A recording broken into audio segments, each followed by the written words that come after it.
কঠিন ঝামেলায় পড়ল ফিনালিসিমা সূচি, যার ফলে চলতি বছর হচ্ছে না আর্জেন্টিনা স্পেনের ফিনালিসিমা।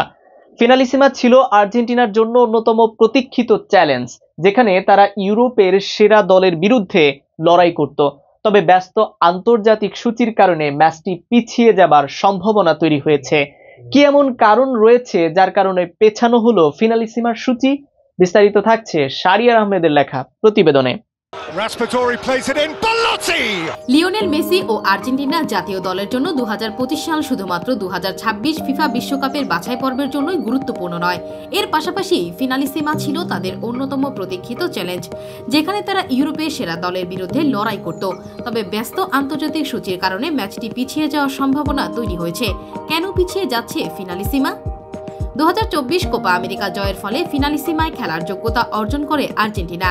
এই ম্যাচে তাদের প্রতিপক্ষ হবে 2024 ইউরোজয়ী স্পেন।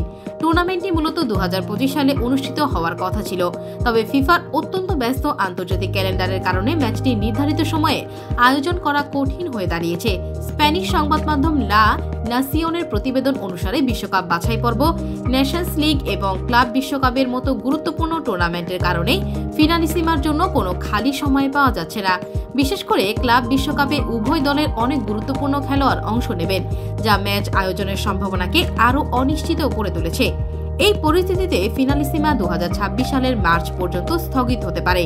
তখন বিশ্বকাপ বাছাই পর্ব শেষ হয়ে যাবে এবং দলগুলো বিশ্বকাপের চূড়ান্ত প্রস্তুতিতে থাকবে, ফলে ম্যাচটি আয়োজনের জন্য একটি আদর্শ সময় হতে পারে। আর্জেন্টিনা কোচ লিওনেল স্ক্যালোনি এবং Spain coach Luis de la Fuente ইতিমধ্যে ফিনালিসিমা নিয়ে তাদের মতামত প্রকাশ করেছেন। স্ক্যালোনি বলেন, আমি জানি না ম্যাচটি আদৌ অনুষ্ঠিত হবে কিনা। স্পেনের জন্য এটি বিশেষভাবে কঠিন, কারণ তাদের বাছাই পর্ব নভেম্বর পর্যন্ত চলবে। আমি সত্যি এটিকে বাস্তবসম্মত মনে করি না। স্পেন কোচ দে লা ফুয়েন্তে অবশ্য আশাবাদী, আমাদের এখনো ফিনালিসিমা বাকি আছে, যেখানে ইউরো এবং কোপা আমেরিকার চ্যাম্পিয়ন মুখোমুখি হবে। তবে এখনো ম্যাচের নির্দিষ্ট কোনো তারিখ নির্ধারণ হয়নি। এই ম্যাচ আমাদের জন্য খুবই রোমাঞ্চকর হবে, তিনি বলেন। 2022 সালে তারা তখনকার ইউরোপীয় চ্যাম্পিয়ন ইতালিকে 3-0 ব্যবধানে হারিয়ে শিরোপা জিতেছিল। সেই ম্যাচে লিওনেল মেসির অসাধারণ পারফরমেন্সের সঙ্গে Lautaro Martinez, Angel Di Maria এবং পাওলো দিবালা গোল করেছিলেন। ফিনালিসিমা নতুন টুর্নামেন্ট হলেও এটি ইউরোপ এবং দক্ষিণ আমেরিকার সেরাদের মধ্যে ঐতিহ্যবাহী প্রতিযোগিতার আধুনিক সংস্করণ।